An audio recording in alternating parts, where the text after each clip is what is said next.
Optimus Prime! Battle Trap!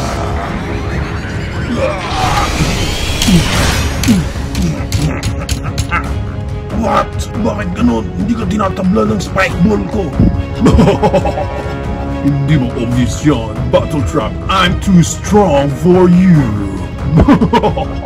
Ganito na lang gagawin ko. Wait. What you do? Sige, Prime. Ngayon ka lumaban sa akin. Wait. Wala akong makita. Battle Trap, nasaan ka na?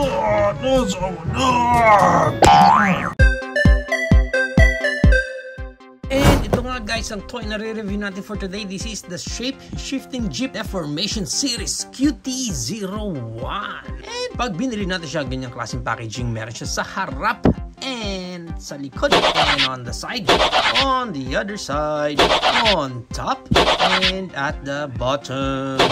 Yarn. And pag na-unbox natin siya, ito lang ang kasama niya dito, yung kanyang manual. And as you can see here, nandito na ang ating QT01 aka Battle Trap. Right now, i-unclam na natin yan. And pag na-unclam natin siya, wala na siyang ibang kasama doon sa clamshell niya. So let's proceed na agad sa kanyang details. Face. Okay. Parang hindi mo talaga maintindihan yung face. Bagay sa movie, ganun din. Yan, ganyan. Okay. Yan. Sa kabila.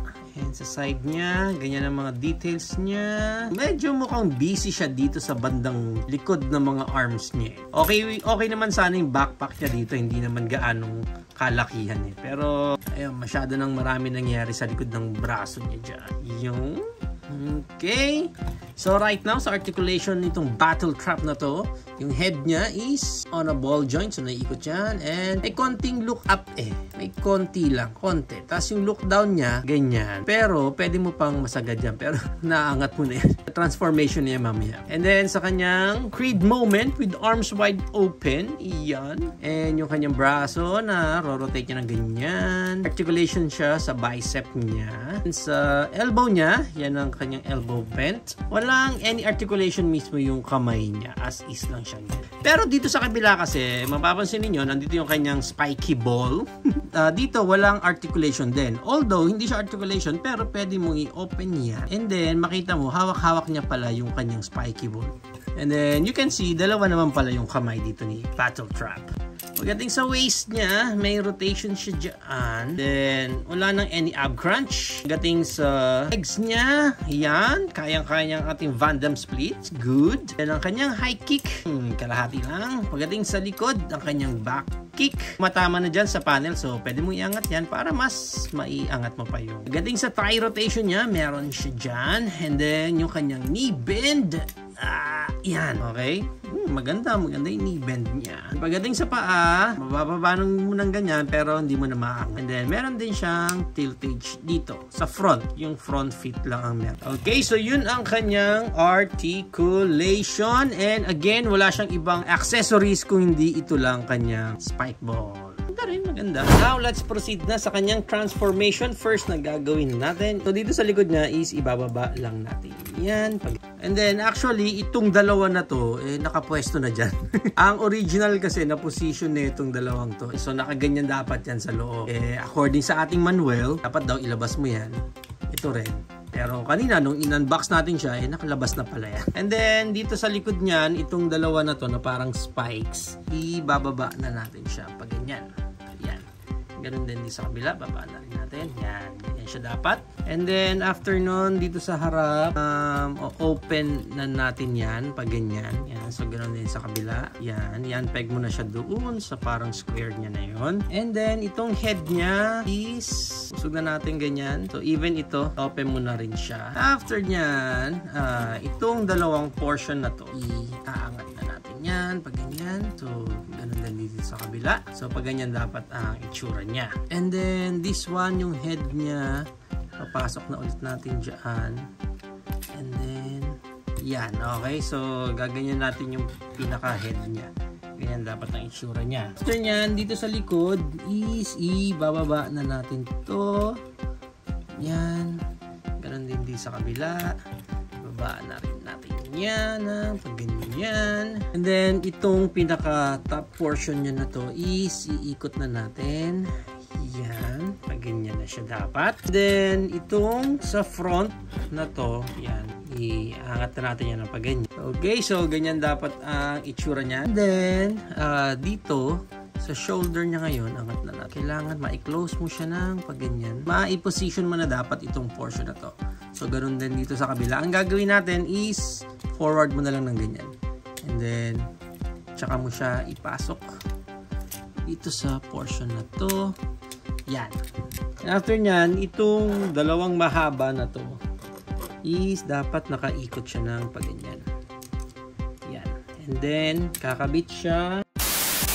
Okay, gets ko na yung sa part na to kasi hindi gaano malinaw sa instruction. Although, ang kailangan natin gawin is first, ikot na natin yan and then angat mo na yan. So, ganun din sa kabila. I-forward na natin ito ng paganyan. Dapat pala ito is nasa ilalim. So, paganyan dapat. Doon mo siya itutupi. Yan, paganyan pala dapat. So, remember, itong part na to dapat nasa ilalim. So, this one is mali pala. So, angat mo na natin, tapos rotate mo. Pasok mo na lang siya ulit doon sa portion na yan. Yan. Kasi nga dapat itong part na to is nasa ilalim ng kamay niya. Yan. So, ganyan na siya. And then, after nyan, wait lang medyo tricky itong part na to sa kamay kasi it's like magmi-meet sila halfway dapat. Pero dapat pantay yun. Kasi pag hindi mo na pantay, natatanggal na unpeg lang itong black portion na ito. Anyway, hayaan muna natin yung part na yan. Yan naman na yan. Ang gagawin na natin next is open mo na itong yellow niya dito. Yan, i-open mo na yan. So, ganoon din dito sa kabila. Open. Dito makita niyo yan. Parang may... So, i-fold mo siya talaga hanggang dulo. Yan. Ganyan siya.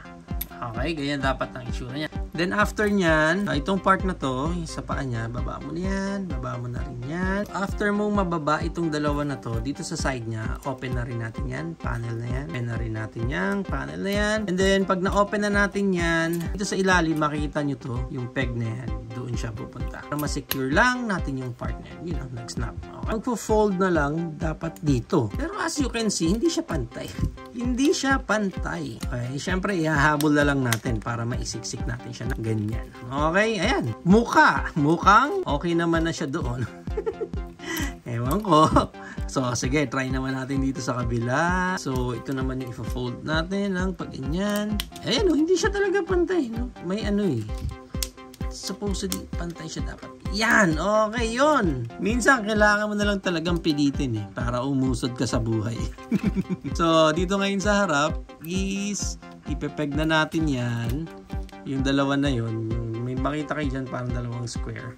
Diyan naman siya pupunta. Okay, yan na magpepeg dyan. Okay. Nakita niyo yung peg na yan. Okay. Di ko rin alam kung bakit ayaw sa akin. Kung kayo hindi kayo nahirapan mag-transform dito, well, congratulations sa inyo. Sana all. Sana meron akong skill na tulad nyo. Pero dito, ay talaga trying to decipher kung ano yung nagiging hindrance dito Looks like ito, may peg pa siya dito na dito siya dapat pupunta. Pero, yan! Okay! Nasiksik din. Yung kabila. Nipit ko na lang dito sa part na to. Tapos tsaka ko siya pre-nest down. It's not a good experience. Okay, so ngayon, ito nga yung makulit na part na to. Yan. Okay. Naayos naman natin kahit pa paano. Anyway, hindi pa tapos yan kasi itong kanyang spike ball is tatanggalin natin dyan. And then, yan. Itong dalawang siya lalagay. And then dito sa kabila. Yan. Okay. So, ganyan ang pinaka-sure. Wala nang any articulation sa kanyang alt mode. Ang tangi nag-articulate lang yung mga pegs natin na kumakalas sa isa't isa.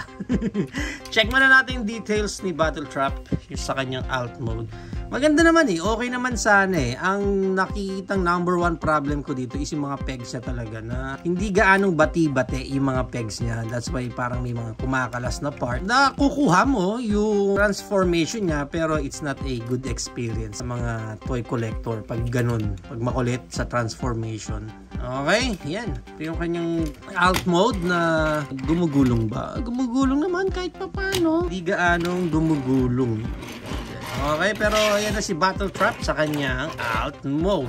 And for the height nitong Battle Trap natin na to, ang height niya is around 6.5 inches. Kaya maganda niyan, i-compare pa natin siya sa ating ROTB din na OP01. Maganda ang pagkakascaling nila ang dalawa. And syempre, i-compare na rin natin siya sa ating Bayway Commander Cybertron. Okay, goods pa rin naman ang scaling nila. Pasok na rin natin ang ating Bayway Star Leader Optimus Prime. Goods pa rin naman ang kanilang scale. And maganda yan, since ROTB itong line na to, pasok natin ating YOLO Park Optimus Primal.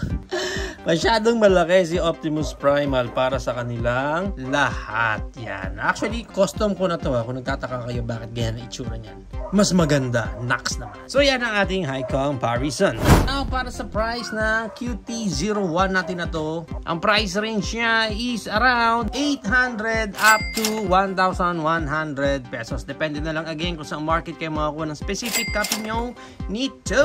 There you have it now, guys. Ito na ang ating Shape-Shifting Jeep Deformation Series QT01 or aka Transformers Rise of the Beast Battle Trap. What do you think of this figure, guys? Is it a go for you or a no for you? Whatever your thoughts, please comment it down below. But for me, I think huwakan nito kung meron ka naman ng ibang KO series din, mga Transformers, lalo na kung meron ka ng same line niya. Kasi at least, di ba, pag display mo siya, kahit papaano may kamatch na si Optimus Prime ninyo. Aesthetically speaking kasi sa kanya, maayos naman yung itsura niya. Wala naman tayong gaanong angal sa looks niya. Although, medyo busy at nakakailang lang talaga itong part na to sa likod ng kanyang mga braso. Other than that, maayos siya. Maayos naman siya tingnan. And even yung mga articulation niya, sumusunod naman. Wala naman gaanong loose na mga parts. Actually, medyo matigas nga itong mga joints niya. Ang hindi ako nag-enjoy sa figure na to is yung transformation niya. Given na KO naman siya and given na alam naman natin kung paano sila maglagay ng instructions dyan, medyo kailangan mo lang talaga ng extra skill para ma-decipher mo kung paano mo siya itatransform ng maayos. May mga peg issues din siya na kailangan mong pilitin para lang hindi siya kumalas. Pero ayun nga, hindi bati-bate yung mga pegs nito, lalo na sa kanyang transformation mode. Pagtiyagaan talaga, mai-transform mo lang siya sa kanyang alt mode. Although yung itsura naman ng kanyang alt mode,